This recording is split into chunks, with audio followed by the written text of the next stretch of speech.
புளியங்க அவ புடவ கட்டுன வெள்ளரிக்கா புளிப்பா புளியங்க அவ புடவ கட்டுன வெள்ளரிக்கா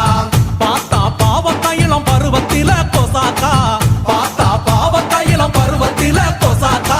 சோக்கா நடக்கும் போது சுத்த வேணும் பூசணிக்கா ஆத்தா கண்டெடுத்த அழகான ஜாதிக்கா புளிப்பா புளியங்க அவ புடவ கட்டுன வெள்ளரிக்கா புளிப்பா புளியங்க அவ புடவ கட்டுன வெள்ளரிக்கா